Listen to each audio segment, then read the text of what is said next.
Assalamualaikum warahmatullahi wabarakatuh. Halo teman-teman, berjumpa lagi pada mata kuliah pembelajaran berdiferensiasi bagian demonstrasi konstekstual kelompok diferensiasi proses. Dengan anggota kelompok Agis Susilowati, Vina Maulidia Pratiwi, Hani Setianingrum, Muhammad Halim Bayu, Novi Puspitasari, Nur Ainin Wulandari, Pratiwi Nur Hidayah, dan Tiara Putri Ayu Lestari. Langsung saja kita bahas bagaimana sih diferensiasi proses itu.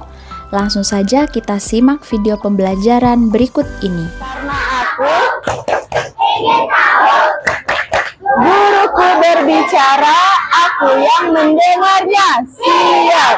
Oke, good. Sekarang kita adakan tugas. Tugasnya itu boleh apa saja.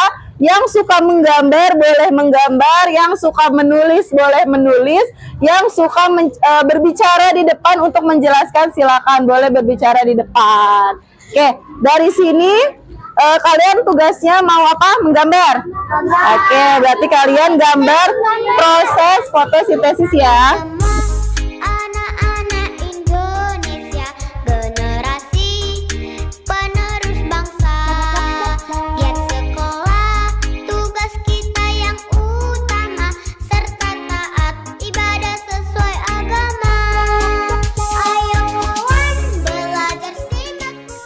Setelah kita menyimak video pembelajaran tadi, dapat kita simpulkan bahwa diferensiasi proses merupakan pembedaan proses belajar sesuai dengan kebutuhan belajar peserta didik. Yang dimaksud dengan proses di sini adalah kegiatan, di mana kegiatan yang dilakukan harus memenuhi kriteria sebagai kegiatan yang baik, yaitu kegiatan yang menggunakan keterampilan informasi yang dimiliki peserta didik dan berbeda dalam hal tingkat kesulitan dan cara pencapaiannya. Selanjutnya yakni dasar melakukan pembelajaran berdiferensiasi. Yang pertama ada kesiapan belajar kognitif, yang kedua ada minat non-kognitif, dan yang ketiga profil belajar non-kognitif. Ada pula strategi pembelajaran diferensiasi proses. Yang pertama, yakni kegiatan berjenjang. Yang kedua, menyediakan pertanyaan pemandu atau tantangan. Ketiga, membuat agenda individu untuk peserta didik. Yang keempat, memvariasikan lama waktu untuk menyelesaikan tugas. Yang kelima, mengembangkan kegiatan bervariasi.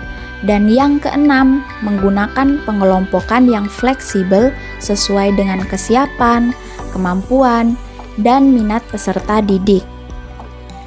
Selanjutnya, diferensiasi proses didasarkan pada 3 hal. Yang pertama, kesiapan belajar peserta didik.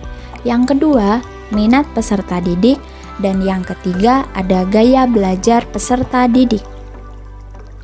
Untuk diferensiasi proses berdasarkan kesiapan belajar peserta didik, diawali dengan guru melakukan pre-assessment untuk mendapatkan pemetaan peserta didik berdasarkan pemahaman konsep perkalian. Untuk kelompok pertama, yakni kelompok peserta didik yang masih membutuhkan media untuk penjumlahan, diberikan melalui penjumlahan berulang menggunakan tabel angka. Untuk kelompok 2 yakni kelompok peserta didik yang mulai lancar penjumlahan berulang tanpa media menggunakan pola hitung tempat. Sementara untuk kelompok 3 yakni kelompok peserta didik yang sudah lancar menyelesaikan perkalian menggunakan beberapa strategi mental math untuk yang mulai lancar perkalian. Selanjutnya yakni diferensiasi proses berdasarkan minat peserta didik. Sebagai contoh untuk mata pelajaran matematika kelas 2, mengenal satuan ukur. Yang pertama, di sini peserta didik dapat mencoba menggunakan mistar ukur untuk mengukur panjang objek. Yang kedua, Peserta didik dibagi menjadi 3 kelompok sesuai dengan minat. Kelompok peserta didik yang pertama yakni yang menyukai alam, dapat mengukur lingkar pohon, tinggi tanaman, dan lain-lain. Untuk kelompok peserta didik yang menyukai seni, dapat mengukur dekorasi atau hiasan yang ada di sekolah atau rumah. Untuk kelompok peserta didik yang menyukai kegiatan fisik, dapat mengukur jauh atau tinggi lompatan yang dapat dilakukannya. Setelah itu, peserta didik dapat menjelaskan bagaimana proses mereka mengukur objek tersebut dan menjelaskan tantangan dalam mengukur objek tersebut. Yang terakhir yakni diferensiasi proses berdasarkan gaya belajar peserta didik. Sebagai contoh, untuk mata pelajaran IPA kelas 3 mengenai sistem pencernaan, dengan tujuan pembelajaran, peserta didik dapat menggali informasi mengenai sistem pencernaan dari beberapa media berdasarkan gaya belajar peserta didik.